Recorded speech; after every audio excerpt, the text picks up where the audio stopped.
in an AP, Sn is equal to n into 4n plus 1. Find the AP. ಮೊದಲನೇದಾಗಿ S N ಅಂತ ಹೇಳಿದ್ರೆ ಏನು ಹುಡುಗರ? S N is nothing but sum of N terms ಅಲ್ವಾ? S N is nothing but sum of N terms. ಇವಾಗ ಇದನ್ನು ಉಪಯೋಗಿಸ್ಕೊಂಡು ನಾವು ಎ ಪಿ ಹೇಗೆ ಕಂಡುಹಿಡಿಯೋದು ಅಂತ ಹೇಳಿ. S N is equal to N into 4n plus 1 ಅಲ್ವಾ? So S one is equal to ಏನು ಬರುತ್ತೆ? 1 ಇಂಟು 4 ಇಂಟು 1 ಪ್ಲಸ್ 1 ಅಂತ ಹೇಳಿದ್ರೆ 5 ಅಲ್ವಾ? S2 ಅಂತ ಹೇಳಿದ್ರೆ ಎನ್ ಜಾಗದಲ್ಲಿ 2 ಹಾಕಬೇಕಾಗುತ್ತೆ. 2 ಇಂಟು 4 ಇಂಟು 2 ಪ್ಲಸ್ 1 18. ಇದೆಲ್ಲ ಕಂಡುಹಿಡಿದ ಸರಿ.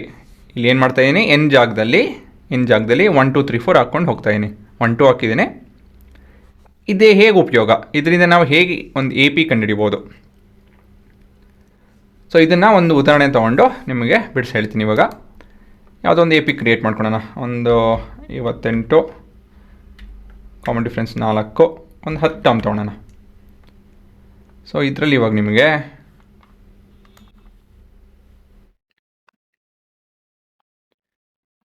ಈ ಪ್ರಶ್ನೆಗೂ ಈ ಉತ್ತರಕ್ಕೂ ಅಂತ ಹೇಳಿದ್ರೆ ಈ ವ್ಯಾಲ್ಯೂಸ್ಗೂ ಏನು ಸಂಬಂಧ ಇಲ್ಲ.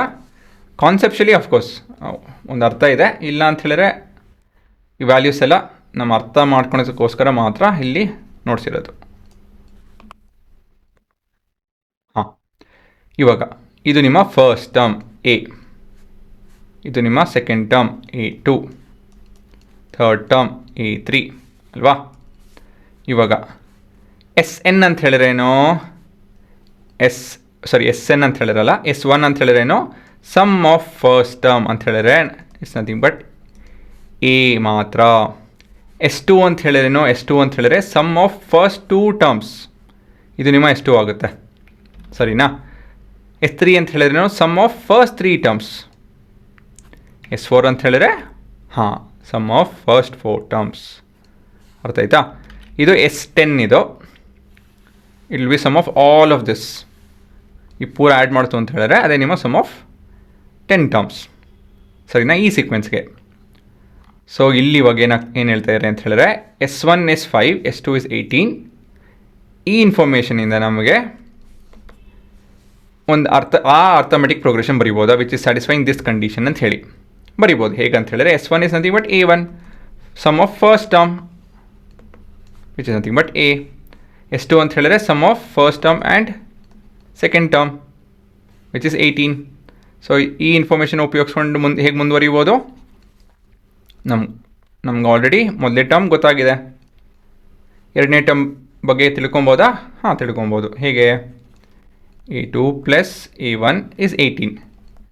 ಆದರೆ A2 ಇನ್ಫಾರ್ಮೇಷನ್ ನಮ್ಮ ಹತ್ರ ಇದೆ ಆಲ್ರೆಡಿ, A1 ಇನ್ಫಾರ್ಮೇಷನ್ ನಮ್ಮ ಹತ್ರ ಮೊದಲೇ ಇದೆ. A2 plus 5 is equal to 18 ಆಗುತ್ತೆ. Therefore A2 is equal to 13 ಅಲ್ವಾ? ಇವಾಗ ಕಾಮನ್ ಡಿಫ್ರೆನ್ಸ್ ಕಂಡುಹಿಡಿಬೋದಾ? ಹೌದು. A2 minus A1 is 13 minus 5 which is nothing but 8 ಅಲ್ವಾ? ನಿಮ್ಮ ಕಾಮನ್ ಡಿಫ್ರೆನ್ಸ್ ಬಂದು 8 ಇದೆ, ಮೊದಲನೇ ಟರ್ಮ್ ಬಂದು 5 ಇದೆ, ಎರಡನೇ ಟರ್ಮ್ 13 ಇದೆ. ಸೊ ಇದರಿಂದಾಗಿ ಕೊನೆಯದಾಗಿ ನಾವು ಇವಾಗ the A P is 5 plus 8 13 plus 8 21 and so on and so fourth. So ಇದೇ ನಿಮ್ಮ ಅರ್ಥಮೆಟಿಕ್ ಪ್ರೋಗ್ರೆಷನ್ ಆಗುತ್ತೆ. ಅಷ್ಟೇ ಗೊತ್ತಾಯ್ತಾ? ಸೊ ಮತ್ತೊಂದು ರೀತಿಯಲ್ಲಿ ಹೀಗೆ ಕಲಿಬೋದು ನೋಡಿ. ಇಲ್ಲಿ ಕೊಟ್ಟಿದ್ದೀನಿ ನಿಮಗೆ. First term ಕಂಡುಹಿಡಿಬೇಕಾ? S1 ತೊಗೊಳ್ಳಿ. Second term ಕಂಡುಹಿಡಿಬೇಕಾ? S2 minus S1 ತೊಗೊಳ್ಳಿ ಅಷ್ಟೇ. ಥರ್ಡ್ ಟರ್ಮ್ ಕಂಡುಹಿಡಿಬೇಕಾ? A3 is equal to S3 minus S2. ಈ ಫಾರ್ಮುಲಾ ಉಪಯೋಗಿಸಿ ಕೂಡ ನೀವು ಮಾಡ್ಬೋದು. ಕಾನ್ಸೆಪ್ಟಲ್ಲಿ ಎಲ್ಲೆಲ್ಲ ಎಕ್ಸ್ಪ್ಲೈನ್ ಮಾಡಿದ್ದೀನಿ.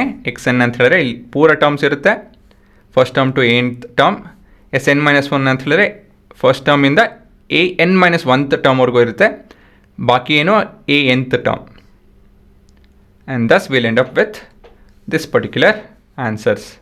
ಗೊತ್ತಾಯ್ತಾ? ಸೊ ಆ ರೀತಿಯಲ್ಲಿ ಕ್ಯಾಲ್ಕುಲೇಟ್ ಮಾಡ್ಬೋದು. ಇದು ಅರ್ಥ ಆಯ್ತು. ಈ ಥರ ಮಾಡಿ ಇದು ಅರ್ಥ ಆಯಿತು ಅಂತ ಹೇಳಿದ್ರೆ ಇದು ಆ್ಯಕ್ಚುಲಿ ಕಲಿಬೇಕು. ಒಂದೆರಡು ಪ್ರಾಬ್ಲಮ್ ಬರುತ್ತೆ, ಅವಾಗ ಇದನ್ನು ಉಪಯೋಗಿಸ್ತೀವಿ. ಬಟ್ ಈ ಪ್ರಾಬ್ಲಮಲ್ಲಿ ಇದನ್ನು ಕಲ್ತ್ಕೊಂತು ಅಂದರೆ ಸಾಕಾಗುತ್ತೆ. ಆಯಿತಾ? ಇಲ್ಲಿ ನಾನು ಸ್ಟಾರ್ ಯಾವುದು ಕೊಡ್ತೀನಿ ಅಂತ ಹೇಳಿದ್ರೆ ಈ ಭಾಗಕ್ಕೆ ಮತ್ತು ಈ ಭಾಗಕ್ಕೆ. S1 is first term, S2 is sum of first 2 terms.